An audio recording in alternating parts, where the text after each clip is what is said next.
Steinberg here, teen life coach, parent coach, and speaker on teen girl issues.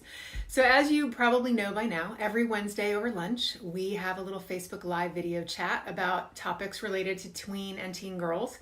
And today, I wanted to talk about a topic that actually comes up a fair amount in parent coaching sessions that I do. And that is the use of humor and laughter with our adolescents as they're growing up. So, raising tween and teenagers can be serious business. We know this. I don't know if you are like me, but there are a lot of days that it doesn't feel so fun. It doesn't feel light and carefree and full of laughter and humor. I'm thinking of last night at dinner, frankly. That was not very pleasant at all.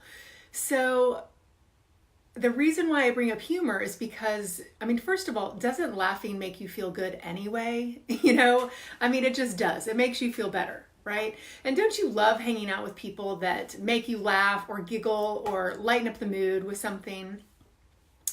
So the idea is that we're going to take this serious experience, sometimes serious, of raising a human being, and we're trying to impart all of this wisdom and knowledge and, raise them into being a good human and making good choices and all of that. And sometimes we can get so bogged down in, our intentions and our seriousness around that we forget to have a little bit of fun or levity along the way. So I'm curious how often you laugh with the girls in your life that are living in your home. Maybe you're doing a great job and you guys laugh at least once a day together. Or maybe you're thinking to yourself, wow, I can't remember the last time I laughed with my girls. And this is a great conversation for you then. So using humor and laughter can absolutely connect us with our teens for sure, right? Because you listen to them, they're constantly laughing with their friends and peers. And if we can do that, then that allows them to have a little connection with us. So making light of a situation with your daughter, maybe something that's, really serious. Again, you have to really watch what their personality is and what mood they're in the moment to know if this is an opportunity that you can make light of something. So, I'm trying to think of maybe there's an embarrassing moment that happened and you can tell that enough time has passed that you guys can now kind of make light of it and make a joke out of it, and she can kind of laugh about it and know that it was a silly moment. You got to watch, right, to know that if she's ready for that. But if she is, then it's a great connecting moment for you guys to laugh together, but also for her to kind of experience something that was embarrassing or tough as something now a little bit lighthearted. And it shows her, it provides her an opportunity to be resilient. It shows her that, oh, wow, I can come out the other side of that and be okay and kind of make fun of it.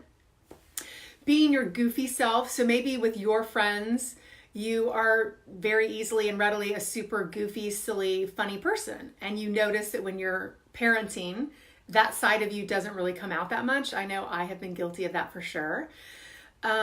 So kind of just acknowledging that and remembering that and seeing if there are moments in your day that you can be goofy and silly. I'll use an example. This weekend, Sunday morning, we were making pancakes and we had Alexa on with music blaring. And of course it was the music that I wanted to listen to. So I started dancing. So my teenager started dancing. I called my husband in and said he needed to dance, even though he hates to dance. And it was super goofy and silly. And it was a moment, not to sound too Leave It to Beaver-ish, but it kind of was pretty awesome that we were all dancing in the kitchen. So it was just this sweet moment that I didn't have to be a mom in that moment and be, the enforcer. We could just be silly and ridiculous together. So that was, looking for times that you can kind of be goofy and silly, super important. And when you make a mistake, laughing at a mistake that you make.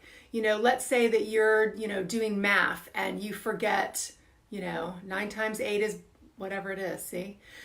Laugh about that and make light of it. So now you are giving your daughter, you're role modeling for her. When you make a mistake, you don't have to feel badly about it. You don't have to criticize yourself about it. You can actually be lighthearted and laugh at yourself about it. It's not really that big of a deal.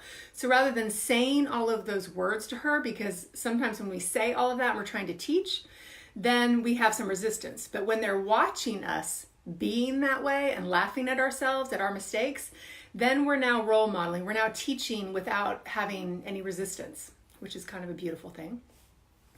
Using silly voices. I know sometimes I will use the voice. I'll pretend like my son, who's at 14 now, will be super annoyed with me about something, and then I will pretend to be him and speak in his tone of voice and use his words. So, I might say, my mom is so ridiculous. She's such a freak. She's got these crazy rules. And I'll start using his voice, and he doesn't want to, but I start to see a little smile start forming on his face. Now, he can take that.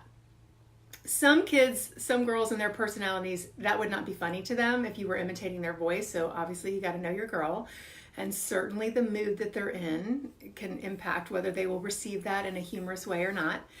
But again, it lightens the mood, and it kind of shows them that you're a human being and you see it from their point of view too. And you know that you can be annoying and you can be overbearing and so on. So what else? Oh, watching a movie or a TV show. I can't tell you how many girls that I coach, they love doing this with their parents. So of course they want to watch what they want to watch. So I've got so many girls that are, so many different shows that they're into. But for example, in our home, we would watch The Bachelor sometimes when appropriate, and we would laugh so much together at some of the craziness on these shows. And not only it's a really good teachable moment too, but we laugh about them and crack up about it together, which, as a parent, whenever you have those moments and you're actually laughing with your tween or teen, it kind of feels like magic. If it's rare in your house, or maybe even if it's not, it just feels magical and so connecting. And they love it just as much as we do, because there's nobody telling them what to do or how to be or giving them some kind of instruction. They're just hanging out laughing with you, and TV shows and movies are awesome ways to do that. And as I said, so many girls I know love to do that with their parents. It just means that sometimes we have to sit through shows that we might think are really dumb. So making light of situations that we want to normalize. So I'll give you an example. A mom that I was coaching, she bought some bras for her daughter who was in middle school, and her daughter was super embarrassed by this, did not want to see these bras, talk about these bras, and promptly shoved them in a drawer to hopefully never be seen again. And her aunt was there, and her aunt said, "Oh my gosh, when I got my first bra, I promptly shoved it under my mattress because I also didn't want to see it." And they started cracking up together, all three of them, mom, aunt, teen girl. It normalized something that we all go through. We all feel embarrassed by it. We all feel weirded out by it. But they got to laugh about it, and it normalized it for her. It made her feel normal that she felt that way too, and so did her aunt, somebody that she looked up to. So it was kind of a sweet moment. So laughter and humor, what I love about it is in those moments that we provide it and offer it with our kids, it's a moment that we get to get out of our roles of child and parent for a minute and just enjoy each other. And it creates really a different energy between us. So sometimes maybe we were having a crappy day before the laughter in this moment, and now it actually changes the rest of our time together just because we shifted the energy. And it's pretty powerful. And it can carry us through to the next tough moment that's going to come sometime relatively soon. It's nice to have that in our back pocket to kind of remember and remind us like, oh, we do have times that we enjoy each other. It's not so serious. And it reminds us, I think, when we have those moments that we actually are sometimes supposed to enjoy this ride of parenting. It's not all, unicorns and rainbows, but there are moments that we're like, oh, this isn't so bad. I like being a parent to this kid. This is a good moment. Not to be Debbie Downer. Maybe you guys are laughing a lot every day, and that's even better. Good. Your kids must be really enjoying living with you, which is pretty great. So hopefully this has given you a couple of ideas, or maybe even just reminders that you're doing a great job of parenting, or that you'd like to have more laughter and humor and silliness in your home, and how it would feel good to you and to feel good to your girls. So If you have used laughter recently or humor, I'd love to hear about it. Share it in the comments. How did it go? We'd love it if this video, if it gave you any food for thought, if you'd like it, if you want to share it with your friends, that would be awesome. I'd appreciate it. And if you feel like you would like some extra support in raising your girls, I'm here for parent coaching, whether you live in Austin, Texas or not. And then I've got lots of free resources because my job is to help. That's what I'm here to do.